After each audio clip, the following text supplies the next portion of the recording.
En direct d'une belle tempête de neige, on a quelque chose de spécial pour vous aujourd'hui. C'est le lancement canadien de la nouvelle Nissan Versa.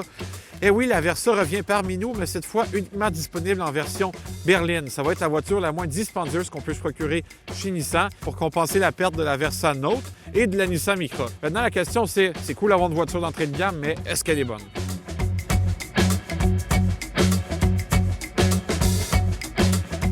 Combien ça coûte la Nissan Versa berline? Bien, malheureusement, ceux qui aimaient la Micra, là, une petite voiture qu'on pouvait se procurer pour presque rien, vont être déçus parce qu'elle est plus dispendieuse et pas mal plus.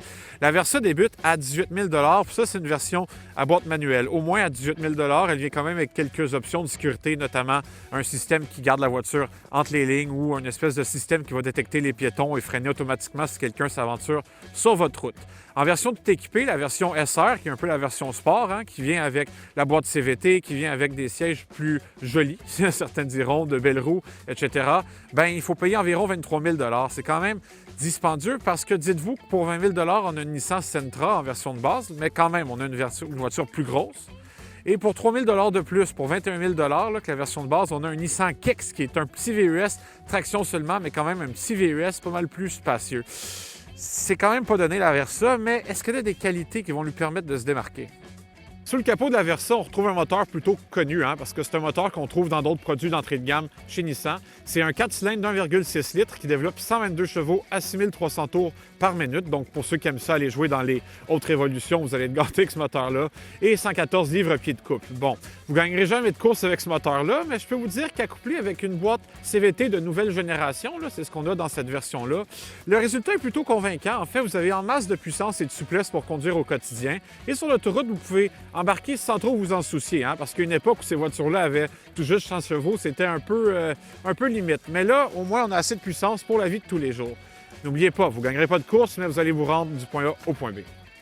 Une des choses les plus améliorées de cette nouvelle Versa-là, c'est vraiment l'habitacle. J'ai rien contre Nissan en tant que tel, mais j'ai jamais aimé le design de leurs produits à l'intérieur, surtout les produits plus bas de gamme. C'était vraiment drabe, c'était vraiment ordinaire, mais là, on a fait quelque chose de beau. Une de mes voitures préférées de tous les temps, c'est la Nissan GT-R et je retrouve plusieurs éléments de cette voiture-là ici, notamment le volant qui est plutôt sportif, qui a une belle prise en main, qui est vraiment bien designé.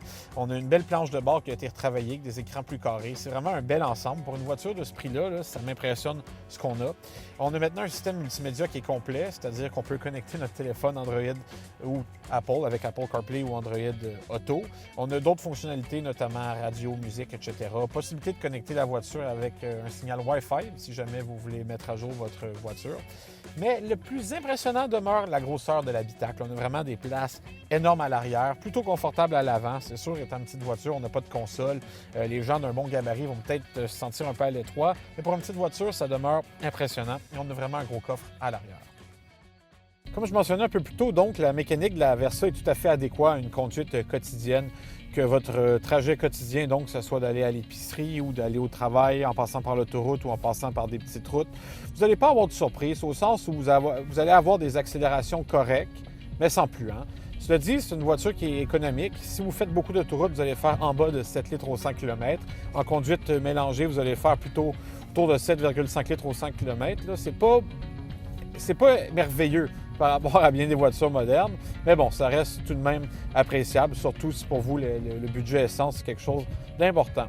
Mais où la Versa va surprendre le plus, c'est vraiment au chapitre de sa conduite. On a vraiment une expérience qui est plus sûre qu'avant, plus sportive, je dirais même. C'est vraiment une auto qui est amusante à conduire. La direction est bien dosée. C'est pas aussi précis que dans une Porsche, là, mais bon, pour une petite voiture compacte, c'est très, très bien. Le volant a une belle prise en main, comme je mentionnais. C'est une expérience qui, grosso modo, est plus premium qu'avant. Et c'est là que ça fait le plus de bien parce que c'est une chose de demander 18 000 $ et plus pour une voiture d'entrée de gamme. On peut dire que c'est un peu cher, mais on n'a plus l'impression de se retrouver dans une voiture d'entrée de gamme. Loin de là, on est vraiment dans un produit complet. Et je pense que c'est là que la Versa a fait le plus gros progrès, vraiment au niveau de sa conduite. Amusante à conduire, plutôt spacieuse par rapport à son format, vraiment économique. C'est un retour qui est complètement réussi pour la Nissan Versa. Cela dit, la principale question, c'est de savoir à qui ça s'adresse, qui va acheter cette voiture-là. Hein? Parce que comme on a dit en introduction, pour quelques milliers de dollars de plus, on peut soit avoir une Nissan Sentra, une voiture plus grosse, ou un Nissan Kicks, un petit VUS, ce que les gens veulent vraiment. Donc, qui va se précipiter pour acheter une Nissan Versa? Bonne question. Cela dit, ceux qui vont le faire vont avoir un bon produit entre les mains. Et ça, c'est une victoire pour Nissan.